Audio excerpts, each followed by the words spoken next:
Last 24 ஹவர்ஸா இல்லை last 1 வீக்காகவே ஒரு news வந்து நீங்கள் கண்டிப்பாக பார்த்துருப்பீங்க. ஜப்பானில் ஒரு ஃப்ளஷ் ஈட்டிங் பாக்டீரியா வந்து பயங்கரமாக பரவிட்டு இருக்குது. 48 மணி நேரத்தில் மரணம். இது ஃபினான்ஷியல் எக்ஸ்பிரஸில் வந்த ஒரு நியூஸ். இந்தியா டுடேல வந்து record high flesh eating bacteria. India டுடேல பிஸ்னஸ் ஸ்டாண்டர்டில் ஃப்ளஷ் ஈட்டிங் பாக்டீரியா பரவுறது வந்து உலகம் ஃபுல்லாக ஒரு குளோபல் கன்சர்னை ரேஸ் பண்ணிட்டு இருக்கு அப்படின்னு சொல்லிட்டு 48 மணி நேரத்தில் மரணம். உலகம் ஃபுல்லாக ரொம்ப கன்சர்ன்டாக இருக்காங்க. ஜப்பானில் ஒரு பயங்கரமான நோய் பரவிட்டு இருக்குங்கிற ஹெட்லைன்லாம் பார்த்துருப்பீங்க. இன்னைக்கு வீடியோவில் இதை நிறைய பேர் எங்கிட்ட கமெண்ட் செக்ஷனில் கேட்டுக்கிட்டே இருந்தீங்க. மதன், இந்த ஜப்பானில் இருக்கிற ஃப்ளஷ் ஈட்டிங் பாக்டீரியாவை பற்றி பேசு. கோவிட் மாதிரி இது ஒரு மிகப்பெரிய விஷயமா? இன்னொரு நியூஸில் பார்த்தீங்கன்னா லாக்டவுனால தான் இந்த மாதிரி ஒரு ஃப்ளஷ் ஈட்டிங் பாக்டீரியாவே இப்போ ஜப்பானில் பரவிட்டு இருக்குன்னு சொல்கிறாங்க. ஸோ இந்த மாதிரி நிறைய விஷயங்கள் பேசப்பட்டு இருக்குது. இந்த புது ஃப்ளஷ் ஈட்டிங் பாக்டீரியா அப்படின்னு பேசப்படுற ஒரு விஷயம். ஆனால் அந்த பாக்டீரியா புதுசு கிடையாது. பட் பேசுகிற இந்த ஃப்ளஷ் ஈட்டிங் பாக்டீரியாங்கிற ஒரு புது விஷயம் வந்து இப்போ ஜப்பானில் பயங்கரமாக பரவிட்டு இருக்குன்னு சொல்கிறாங்களே. இது வந்து உலகம் ஃபுல்லாக பரவ வாய்ப்பு இருக்குதா? ஏன்னா பிஸ்னஸ் ஸ்டாண்டர்டில் ஒரு குளோபல் கன்சர்ன்னு சொல்கிறாங்க. 2022 யூரோப்பில் கூட ஒரு 5 கண்ட்ரியில் வந்து எங்கள் ஊர்லேயும் இது நிறைய பரவிட்டு இருக்குதுங்கிறத சொல்லியிருக்காங்க. ஸோ இந்த ஃப்ளஷ் ஈட்டிங் பாக்டீரியா என்னது, நம்மளை பாதிக்குமா, நம்ம பக்கம் வர வாய்ப்பு இருக்குதா, இந்த லாக்டவுன் மாதிரி விஷயங்கள்லாம் மறுபடியும் வருமா, அண்ட் வந்துச்சுன்னா 48 மணி நேரத்தில் இறந்து போகிறாங்கன்னு சொல்கிறதெல்லாம் கேட்கறதுக்கு ரொம்ப கிரேசியாக இருக்கு. இதை பற்றின மொத்த விஷயமும் சொல்லு அப்படிங்கிறது நிறைய பேர் சொல்லியிருந்தீங்க. இன்னைக்கு வீடியோவில் அதை தான் நான் உங்ககிட்ட சொல்ல போகிறேன். So let's get started. Hello everyone, நான் Madan Gowri and hello my dear MG squad.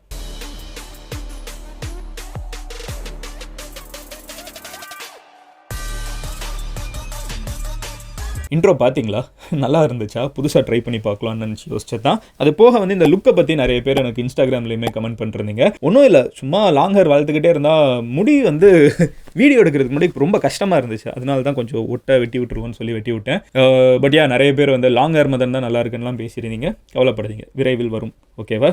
வளரட்டும், கொஞ்சம் டைம் ஆகும். ஒரு வருஷம் முடிகிறதுக்குள்ளே வந்துரும்னு நினைக்கிறேன். ஸோ ஃபர்ஸ்ட் விஷயம் என்ன அப்படின்னு பார்த்தீங்கன்னா, இந்த பாக்டீரியாவோட ஆக்சுவல் நேம் அப்படின்னு ஒரு விஷயம் இருக்குல்ல, அது வந்து STSS அப்படிங்கிற ஒரு விஷயம் தான் வந்து இந்த மொத்த சிண்ட்ரோமுக்கு சொல்கிறாங்க. அது என்னன்னு பார்த்தீங்கன்னா, Streptococcal Toxic Shock Syndrome அப்படிங்கிற ஒரு விஷயம் தான் வந்து இந்த STSS அப்படிங்கிறது. இந்த இதுக்கு ஒரு பேர், இந்த மொத்த ஃபினாமினனுக்கு நீங்கள் ஒரு பேர் வைக்கணும்னா STSS பரவிட்டு இருக்குது. STSS இப்போ ஜப்பானில் வந்துட்டு இருக்குங்கிற ஒரு விஷயத்த சொல்லிடலாம். இந்த STSS பற்றி நம்மளுக்கு இப்போ தெரிஞ்சது என்னன்னு பார்த்தீங்கன்னா, ஃபெட்டாலிட்டி வந்து 30% இருக்குது. அதாவது நோய் வந்த 10 பேரில் 3 பேர் இறந்து போகிறதுக்கு வாய்ப்பு இருக்குன்னு சொல்லிட்டு CDC சொல்கிறாங்க. அமெரிக்காவில் இருக்கக்கூடிய ஒரு மிகப்பெரிய டிசீஸ் பற்றின நிறுவனம். அண்ட் அதே மாதிரி பார்த்தீங்கன்னா 2 நாளில் வந்து இறந்து போகிறதுக்கு வாய்ப்புகளும் அதிகமாக இருக்குது. இன்றைக்கி உங்களுக்கு வந்துச்சுன்னா சாயங்காலம் ஆகிறப்போ உங்கள் கை கால்லாம் கொஞ்சம் கொஞ்சமாக இழக்கிறத தெரிஞ்சுப்பீங்க. கண்ணு முன்னாடி உங்களால் தெரிஞ்சுக்க முடியும். செயலிழந்து போகும், 2 நாளில் இறந்து போயிடுவீங்கிற அளவுக்கு வந்து இது குவிக் டேர்மில் வந்து பாதிக்குங்கிறாங்க. மூணாவது என்னன்னு பார்த்தீங்கன்னா, 2023 வந்து ஜப்பானில் நிறைய பேர் இதனால் பாதிக்கப்பட்டிருக்காங்க. 941 கேசஸ் வந்து போன வருஷம் ரெக்கார்ட் பண்ணப்பட்டிருக்குது.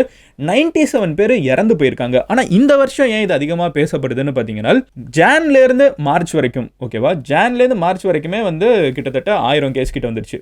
போன வருஷம் ஃபுல்லாக 1000 கேஸ் நெருங்கினது வந்து இப்போ ஸ்டார்டிங்லேயே 1000 கேஸ் கிட்ட வந்துருச்சு. அண்ட் இறந்தவங்களோட எண்ணிக்கை வந்து 77 பேர் ஆயிடுச்சு. போன வருஷம் மொத்தமாகவே 100, இப்போ ஸ்டார்டிங்லேயே நம்ம வந்து 100 கிட்ட நெருங்கிட்டோம். ஸோ போன தடவை விட இந்த தடவை மக்களுக்குள்ள, ஜாப்பனீஸ் மக்களுக்குள்ள இந்த STSS பரவிட்டு இருக்கிறது. இது எப்படி பரவுதுங்கிறதெல்லாம் நம்ம ரெண்டாவது பேசுவோம். பட் இது போன தடவை ஜாப்பனீஸ் மக்களுக்குள்ள இருந்ததை விட இப்போ அதிகமாக இருக்குங்கிறது நம்மளுக்கு ஆப்வியஸாக தெரியுது. அண்ட் இது எப்படி பரவுது? சரி, இதெல்லாம் இது இவ்வளோ பயங்கரமான ஒரு நோய்ங்கிறதெல்லாம் சொல்லிட்டு மதன்னு, பட் இது எப்படி அஃபெக்ட் ஆகுது, இது என்ன விஷயம் அப்படின்னு கேட்டிங்கன்னா, இந்த பாக்டீரியா வந்து ஜென்ரலாக இந்த குழந்தைங்க கஃப்லாம் பண்ணுவாங்களா, அதுக்கு கூட இந்த பாக்டீரியா காரணம்னு சொல்கிறாங்க. பட் சில கேசஸில் இந்த பாக்டீரியா வந்து ஒரு டாக்ஸினை உருவாக்கி பிளட் ஸ்ட்ரீம்குள்ளே என்டர் ஆகுது. பிளட் ஸ்ட்ரீம்குள்ளே என்டர் ஆனதுக்கப்புறம் டிஷ்யூஸ் இருக்கும்ல, ஹியூமன் நம்ம உடம்புல இருக்கிற டிஷ்யூஸை வந்து டைரெக்டாக போய் இது தாக்குது. அண்ட் அதுக்கப்புறம் வந்து இந்த மசில் ஈட்டிங்கிறது வந்து அப்போ தான் நடக்குது. சில கேசஸில் வந்து இந்த மசில்ஸ் எல்லாம் வந்து இது கம்ப்ளீட்டாக கண்ட்ரோல், இது வந்து பிளட் ஸ்ட்ரீம் எல்லாம் கண்ட்ரோல் பண்ணுது, மசில்ஸ் எல்லாம் ஒழுங்காக செயல்பட விட மாட்டேங்குது. ஸோ ஹியூமன் பாடியை வந்து ஒரு ஷாக்குள்ளே போயிடுங்கிறாங்க. ஷாக்குங்கிற ஒரு கண்டிஷன் வந்து உங்களோட டிஷ்யூஸ் வந்து உங்கள் கண்ட்ரோல்லே இருக்காது. ஸோ அந்த மாதிரி வந்து இது போக வச்சிடுது அப்படிங்கிற ஒரு விஷயத்த சொல்கிறாங்க. அண்ட் இது வந்து நார்மலாக வர்றவங்க, இந்த 10 பேரில் 3 பேருக்கு வந்து உயிர்கொல்லி நோயாக இருந்தாலும் 7 பேர் வந்து மேனேஜ் பண்ணுற அளவு இருக்குல்ல, அவங்களுக்கு வந்து என்ன மாதிரி சிம்டம்ஸ் இருக்குன்னு பார்த்தீங்கன்னா, பயங்கரமான ஃபீவர் இருக்கும், உடம்புல வந்து தசைகள் வந்து பயங்கரமாக வலிக்கும், மசில் பெயின் ஹெவியாக இருக்கும், அண்ட் பயங்கரமாக வாந்தி வரும். ஓகேவா? இந்த 3 தான் வந்து நார்மலாக இருக்கக்கூடிய கண்டிஷன்ஸ். கவனிக்காமல் விட்டாங்கன்னா இது சிவியர் கண்டிஷனாக மாறும். சிவியர் கண்டிஷனாக மாறும் பட்சத்தில் இது வந்து லோ பிளட் ப்ரெஷர் உருவாக்கி விட்டுரும், உடம்பு ஃபுல்லாக ஸ்வெல்லிங் உருவாக்கி விடும், அண்ட் ஒரே நேரத்தில் மல்டிபிள் ஆர்கன் ஃபெயிலியர் உருவாக்கும். அதனால நம்ம ரிசல்ட்டாக வந்து இறந்து போகிறதுக்கான ஒரு வழிவகுத்து விடும். அண்ட் மொத்த பாடியே வந்து ஒரு ஷாக்குள்ளே போகும் அப்படிங்கிறாங்கல்ல. ஸோ இது எல்லாமே நடக்குது. சரி, ஃபைன். இவ்வளவு ஒரு கொடிய ஒரு நோய். வந்துச்சுன்னா வந்து 2 நாளில் உடல் நிறைய செயலிழந்து போக வாய்ப்பு இருக்குது. பயங்கரமாக நார்மலாக எல்லாருக்குமே வாந்தி வரும், தலைவலி வரும், உடம்பெல்லாம் வீங்கி போகும்லாம் சொல்கிறோம். எது வந்து இந்த STSS உருவாக்குது, வாட் காசஸ் STSS, இந்த சிண்ட்ரோம் எதனால வருதுங்கிற ஒரு கேள்வி இருக்குல்ல, அந்த கேள்விக்குள்ளே இப்போ போக ஆரம்பிப்போம். ஜென்ரலாக நான் சொன்ன மாதிரி இந்த ஃபீவர் அண்ட் த்ரோட் இன்ஃபெக்ஷனில் வந்து இருக்கிறது தான் இந்த நோய். ஓகேவா? ஜென்ரலாக இந்த நோய் வந்து இந்த பாக்டீரியா வந்து நார்மலாக நம்மளை வந்து இம்யூன் இருக்கக்கூடிய பகுதிகளை வந்து தாக்கும். அண்ட் இது வந்து குழந்தைங்களுக்கு ஃபீவர் அண்ட் ஜலதோஷம் கொடுக்கறதுக்கு ரொம்ப காமனான ஒரு நோய் தான். ஆனால் சம்டைம்ஸ் இது வந்து ஒரு டாக்ஸினை உருவாக்கி பிளட் ஸ்ட்ரீம்குள்ள என்டர் ஆகிறப்ப தான் பிரச்சனை உருவாகுது. அண்ட் இது வந்து அதிகமாக 50 வயசுக்கு கீழே இருக்கிறவங்கள தான் இது பாதிக்குது. ஓகேவா? அதுக்கு மேலே இருக்கிறவங்களோட 50 வயசுக்கு கீழே இருக்கிறவங்கள அதிகமாக பாதிக்குது. சரி, இவ்வளோ சொல்லிட்ட மதன், இப்போ இது வந்து எப்படி பரவுது? Fine, all that being said, இது வந்து எப்படி உள்ளே என்ட்ரு ஆகுது, உள்ளே என்ட்ரு ஆனதுக்கப்புறம் என்ன பண்ணுதுங்கிறதெல்லாம் தெரிஞ்சுக்கிட்டோம். பட் போன வருஷத்தோட இந்த வருஷம் அதிகமாக இருக்குது. 2022 ஜப்பானில் வந்து நீங்கள் ஆல்ரெடி யூரோப்பில் பார்த்தீங்கன்னா 5 கண்ட்ரி வந்து யூரோப்பியன் கண்ட்ரிஸ் வந்து எங்கள் ஊர்லேயும் இந்த STSS ரைஸ் ஆகிட்டு இருக்குன்னு இருக்காங்க. இப்போ ஜப்பானில் வந்து ரைஸ் ஆகிட்டு இருக்குது. போன வருஷத்தோட இந்த வருஷம் அதிகமாக இருக்குங்கிறது ஆப்வியஸாக இருக்குது. பாதி வருஷம் இருக்கிறப்பமே போன வருஷம் நம்பர்ஸ் நம்ம தாண்டி போயிட்டு இருக்கோம், நெருங்கிட்டு இருக்கோம்னு சொல்லலாம். ஸோ இவ்வளவு ஒரு பாதிப்பு இருக்கிறப்போ இந்த ஒரு விஷயம் எப்படி பரவுது, ஒருத்தங்க கிட்டேருந்து இன்னொருத்தங்களுக்கு எப்படி பரவுதுன்னு கேட்டிங்கன்னா, அங்கே தான் மிகப்பெரிய பிரச்சனை இந்த STSS சம்மந்தமாக இருக்குது. தெரியாது. You heard me right. நம்ம வந்து இப்போதைக்கு அசியூம் தான் பண்ணுறோம், இது காரணமாக இருக்கலாம், அது காரணமாக இருக்கலாம்னு. பட் கோவிட் அப்போ நம்ம ரொம்ப தெளிவாக சொன்னோம், இது வந்து நம்மளோட பேசுகிறப்ப இருக்கக்கூடிய குட்டி குட்டி வாட்டர் ட்ராப்லெட்ஸாக இருக்கட்டும், ஃபிசிக்கல் கான்டாக்டாக இருக்கட்டும், இந்த மாதிரி சில விஷயங்களால கோவிட் பரவுங்கிறது நம்மளால் சொல்ல முடிஞ்சிச்சு. இந்த தும்முறப்போ வாட்டர் ட்ராப்லெட்ஸில் கூட போகும்லாம் சொன்னாங்க. அதனால தான் மாஸ்க் போட ஆரம்பித்தோம். நம்மளுக்கும் பாதுகாப்பு, ஆப்போசிட்டில் இருக்கிறவங்களுக்கும் பாதுகாப்பு, இதெல்லாம் நம்ம இப்போ பேசணும். கரெக்டாக இப்போ எப்படி வந்து ஒருத்தங்க கிட்டேருந்து இன்னொருத்தங்களுக்கு பரவுதுன்னு தெரிஞ்சிச்சுன்னா நம்மளால் பாதுகாத்துக்க முடியும். ஆனால் இந்த STSS வந்து எப்படி பரவுதுங்கிறதே யாருக்கும் தெரியாது. ப்ரொஃபஸர் கிகுச்சி அப்படிங்கிற ஒருத்தங்க வந்து டோக்கியோ விமன்ஸ் மெடிக்கல் யூனிவர்சிட்டியில் இருக்காங்க. அவங்க என்ன சொல்கிறாங்கன்னு பார்த்தீங்கன்னா, இது வந்து ஒருவேளை உடம்புல வந்து ஒரு சின்ன கீறல்னால உடலுக்குள்ளே என்ட்ராகலாம் அப்படின்னு சொல்கிறாங்க. But in some cases the exact cause of infection cannot be detected. சில கேசஸில் நம்மளுக்கு வந்து உங்களுக்கு ஒரு சின்ன காயம் ஏற்பட்டிருக்கலாம், அது மூலியமாக இவங்களோட பிளட் ஸ்ட்ரீம்குள்ளே இது போயிருக்குன்னு நம்ம சொல்ல முடியும். பட் சில கேசஸில் நம்மளுக்கு இது எப்படி பரவுதுன்னே தெரிய மாட்டேங்குது, ஒருத்தங்க கிட்டே இன்னொருத்தங்களுக்கு எப்படி வருதுன்னே நம்மளால் புரிஞ்சிக்க முடியல. அதே அது அவங்க என்ன சொல்கிறாங்கன்னு பார்த்தீங்கன்னா, we can boost immunity if we are constantly exposed to bacteria. இப்போ ஏன் இது பரவுது? 2022 ஏன் பரவுச்சு? 2023 ஏன் இன்னும் அதிகமாக இருக்குங்கிற ஒரு கேள்விக்கு அவங்க என்ன சொல்கிறாங்கன்னு பார்த்தீங்கன்னா, இந்த பாக்டீரியா வந்து நம்மளுக்கு கான்ஸ்டன்ட்டாகவே நம்மளை சுற்றி இருக்கிற பாக்டீரியா தான். நம்மளை கான்ஸ்டன்ட்டாக நம்மளை சுற்றி இருக்கிறப்போ இதுக்கு இம்யூனிட்டி நம்ம உடம்பு வந்து உருவாக்கிக்கிட்டே இருக்கும். இந்த சண்டை வந்துகிட்டே இருக்குது, நம்ம ரெடியாக இருக்கணும்னு நம்மளோட இம்யூனிட்டி சிஸ்டம் ரெடி ஆகிட்டே இருக்கும். But the mechanism was absent during the COVID pandemic. Covid அப்போ எல்லாரும் லாக்டவுன், பெருசாக இன்ட்ராக்ஷன் கிடையாது. நம்ம உலகத்தில் நம்மளுக்கு கோவிட் வரலாங்கிறத விடுங்க, ஜென்ரலாகவே நம்மளுக்கு பாக்டீரியாவோட எக்ஸ்போஷர் கம்மியாயிடுச்சு. மனுஷங்க வந்து கொஞ்சம் சேஃபாக இருந்தோம், எல்லோரும் வீட்டுக்குள்ளே இருந்தோம், ரொம்ப மாஸ்க் போட்டிருந்தோம், ரொம்ப சானிடைசர்லாம் யூஸ் பண்ணுறது, வி வர் வெரி ஹைஜீனிக். இப்போ மக்கள் வந்து கொஞ்சம் கொஞ்சமாக இந்த ஹைஜீனை விட்டுட்டு வர்றப்போ, கொஞ்சம் கொஞ்சமாக வந்து இந்த லாக்டவுன்லேருந்து வெளியே வர்றப்போ, கொஞ்சம் கொஞ்சமாக மாஸ்க் யூஸ் பண்ணுறதெல்லாம் கம்மியாகிறப்போ, இந்த பாக்டீரியா வந்து நம்மளுக்கு ரொம்ப நார்மலைஸான ஒரு பாக்டீரியாவோட நம்ம வந்து கொஞ்ச நாள் ஒரு பிரேக் எடுத்துட்டோம். மறுபடியும் அது வர்றப்போ நம்ம உடம்பு தாங்க மாட்டேங்குது. அது கூட ஒரு காரணமாக இருக்கலாம் இப்போ இந்த ரைஸ் ஆஃப் கேசஸ்க்கு அப்படிங்கிறத சொல்கிறாங்க. ஓகே, ஃபைன், இதெல்லாம் நம்ம சொல்லியாச்சு. இப்போ இது கோவிட் மாதிரி இப்போ லாக்டவுன் வந்து எப்படி இந்த வைரஸ், இந்த பாக்டீரியா வந்து இப்போ மறுபடியும் ரைஸ் ஆகுதுங்கிறது நம்மளால புரிஞ்சிக்க முடியுது.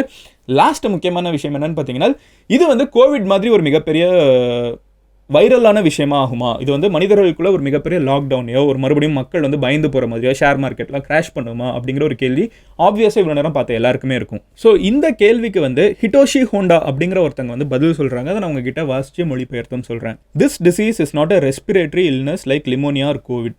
நம்மளுக்கு வந்து நிமோனியா ஆர் கோவிட் வந்து சுவாசம் சம்மந்தப்பட்ட பிரச்சனை, இது அந்த மாதிரி பிரச்சனை இல்லை. ஓகேவா? கிளாரிஃபைடு. ரெண்டாவது என்னன்னு பார்த்தீங்கன்னா, so it's unlikely to lead to a pandemic situation. அதனால இது வந்து மக்களுக்குள்ள ஒரு பேண்டமிக் மாதிரி பரவுறதுக்கான வாய்ப்பு கம்மி. ஏன்னா இது சுவாசத்தினால பரவக்கூடிய ஒரு நோய் இல்லை அப்படிங்கிற ஒரு விஷயத்த சொல்கிறாங்க. And infectious disease professor at Fujita health university, இவங்க ஹிட்டோஷி ஹோண்டாங்கிறவங்க. அது போக அவங்க என்ன சொல்கிறாங்கன்னு பார்த்தீங்கன்னா, this disease is not a respiratory illness like pneumonia or COVID. நம்மளுக்கு வந்து நிமோனியா ஆர் கோவிட் வந்து சுவாசம் சம்மந்தப்பட்ட பிரச்சனை, இது அந்த மாதிரி பிரச்சனை இல்லை. ஓகேவா? கிளாரிஃபைடு. ரெண்டாவது என்னன்னு பார்த்தீங்கன்னா, so it's unlikely to lead to a pandemic situation. அதனால இது வந்து மக்களுக்குள்ள ஒரு பேண்டமிக் மாதிரி பரவுறதுக்கான வாய்ப்பு கம்மி. ஏன்னா இது சுவாசத்தினால பரவக்கூடிய ஒரு நோய் இல்லை அப்படிங்கிற ஒரு விஷயத்த சொல்கிறாங்க. And infectious disease professor at Fujita health university, இவங்க ஹிட்டோஷி ஹோண்டாங்கிறவங்க. அது போக அவங்க என்ன சொல்கிறாங்கன்னு பார்த்தீங்கன்னா, ஜென்ரலாக ஹேண்ட் ஹைஜீன் வந்து ரொம்ப முக்கியங்கிறாங்க. இது வந்து ஹேண்ட் ஹைஜீன் எவ்வளோக்கு எவ்வளோ நல்லா வச்சுக்கிறோம், நம்மளை பாதுகாப்பாக வச்சுக்க முடியும்னு. அட் த சேம் டைம் நீங்கள் வந்து ஒரு மறுபடியும் லாக்டவுன் வருமா, மறுபடியும் நம்ம கோவிட் மாதிரி ஒரு சிச்சுவேஷனுக்கு உலகம் போகுமா அப்படிங்கிறத கேட்டிங்கன்னா போகாதுங்கிறது தான் சிம்பிளான ஒரு ஆன்சர். அண்டு நம்ம வந்து இப்போ ரீசெண்ட் டைம்ஸில் பார்த்தீங்கன்னா நம்ம ஹைஜீன் கம்மியாக்குறோங்கிறது யதார்த்தமான ஒரு விஷயம். கோவிட் அப்போ நம்ம எவ்வளவு நம்மளோட ஹெல்த்தை கன்சர்ன் பண்ணிருந்தோமோ, நம்மளோட ஹெல்த் மட்டும் இல்லை, வீட்டில் இருக்கிற அப்பா அம்மாவோட ஹெல்த், அவங்களே இன்னும் கான்ஷியஸாக சாப்பிட்டுட்டு இருந்தாங்க. எல்லாமே வந்து 2022 வரைக்கும் நம்ம கிட்டத்தட்ட லாக்டவுனில் தான் இருந்தோம். 2 வருஷத்தில் பார்த்தீங்கன்னா கொஞ்சம் கொஞ்சமாக விட்டுட்டு தள்ளி போயிட்டு இருக்கோம். இன்ஃபேக்ட் இந்த மாதிரி நோய்கள் ரைஸ் ஆகிறது கூட அது ஒரு காரணமாக இருக்கலாம்னு சொல்லிட்டு டோக்கியோவில் அது பரவிட்டு இருக்கிற ஊர்லேருந்து சொல்லிட்டு இருக்காங்க. நம்மளோட அந்த ஹைஜீன் லெவல் இல்லைனாலும் கம்ப்ளீட்டாக ஹைஜீன் லெவலில் தூக்கி போட வேணாங்கிறது வந்து ஒரு சின்ன ரெக்வஸ்ட் இந்த வீடியோ மூலியமாக வச்சுக்கிறேன். இதை நான் சொல்கிறதுனால யாராவது கேட்பாங்களான்னு கேட்டிங்கன்னா, ப்ராபப்ளி பார்த்துட்டு இருக்கிற இத்தனை லட்சம் பேரில் 10% கேட்குறாங்கன்னு வச்சிங்கன்னா கூட லட்சக்கணக்கான பேர் வந்து ஒரு பெட்டர் ஹைஜீன் சிஸ்டம் ஃபாலோ பண்ணுறதுக்கு நல்லா இருக்குது. அண்ட் ஹைஜீன்னு சொன்னால் அதிகமாக செலவு பண்ணணும், அதிகமாக வந்து நம்ம என்ன சொல்ல லக்ஸூரியஸாக இருக்கணும் அப்படின்லாம் கிடையாது. கை அடிக்கடி கழுவணும், முகம் அடிக்கடி கழுவணும், மாஸ்க் போட முடிஞ்சால் போட்டு போயிடலாம் ரொம்ப தூசியாக இருக்கிற இடத்துல. அவ்வளோதான். இந்த லெவல் ஹைஜீன் நம்ம ஃபாலோ பண்ணாலே நிறைய நோய்கள்லேருந்து நம்மளால் நம்ம பார்த்துக்க முடியும். உங்களுக்கு உங்கள் ஃப்ரெண்ட் யாராவது கன்சர்ன்டாக இருப்பாங்க, அவங்க வந்து இன்னும் கொஞ்சம் பெட்டராக வந்து அவங்க பார்த்துக்கலாம், அவங்க வந்து ரொம்ப கேர்லெஸ்ஸாக இருக்காங்கன்னு தோணுச்சுன்னா, அவங்க ஃபேமிலியில் யாராவது அப்படி இருந்தாங்கன்னா அவங்ககிட்ட இந்த வீடியோவை ஷேர் பண்ணுங்கள். அகைன் நான் மறுபடியும் சொல்கிறேன், இது ஒரு பேண்டமிக்காக போகிறது கிடையாது. ஆனால் இந்த ஒரு வீடியோ நம்ம இந்த டாபிக் அட்ரஸ் பண்ண வேண்டியது காரணம் என்னன்னு பார்த்தீங்கன்னா, நிறைய பேர் இதை வந்து ஒரு பேண்டமிக் மாதிரி பயந்து போய் எனக்கு டிஎம் பண்ணிருந்தீங்க. இது ஒரு கிளாரிஃபிகேஷன், இது பேண்டமிக் கிடையாது. ஆனால் இப்படி ஒரு விஷயம் இருக்கான்னு கேட்டிங்கன்னா இருக்குது. ஜப்பானில் இருக்குது, போன வருஷத்தோட இந்த வருஷம் அதிகமாக இருக்குது. யூரோப்பில் கூட சில கண்ட்ரீஸில் ரைஸ் ஆகிருக்குது. பட் இந்தியாவில் இது வந்து ஒரு மேஜர் கன்சர்னாக வரல. அண்ட் இதனால் வந்து நம்ம ஒரு பரவக்கூடிய நோயாக இருந்தால் தான் லாக்டவுனில் வரும், அதுவும் வரதுக்கான வாய்ப்பு இல்லைங்கிறத கிளாரிஃபை பண்ணிட்டு முடிக்கிறேன். உங்கள் ஃப்ரெண்ட் யார் வந்து இன்னும் தன்னைத்தானே பெட்டராக பார்த்துக்கணும் ஹெல்த் வைஸ் நினைக்கிறீங்களோ அவங்ககிட்ட இந்த வீடியோ ஷேர் பண்ணி விடுங்க. அண்ட் நீங்கள் நான் எம்ஜி ஸ்குவாடில் சேரலைன்னா சேருங்க. அப்போனா தான் உலகத்தில் என்ன நடக்குங்கிறத என்னாலே உங்ககிட்ட வந்து டெய்லி சேர்க்க முடியும். நீங்களும் உலகத்தில் என்னென்ன நான் பேசணும்னு நினைக்கிறீங்களோ அது கமெண்ட்டில் சொல்ல முடியும். நீங்கள் என்ன பர்சனலாக ஃபாலோ பண்ணணும்னு நினச்சிங்கன்னா மதன் கௌரின்னு சொல்லிட்டு இன்ஸ்டாகிராம், ட்விட்டர் எங்கனாலும் சர்ச் பண்ணுங்கள். You should be able to find my profile. And cut எப்படி இருக்குங்கிறத கமெண்ட்டில் சொல்லுங்கள். Love you all, take care, bye, cheers எம்ஜிஸ்.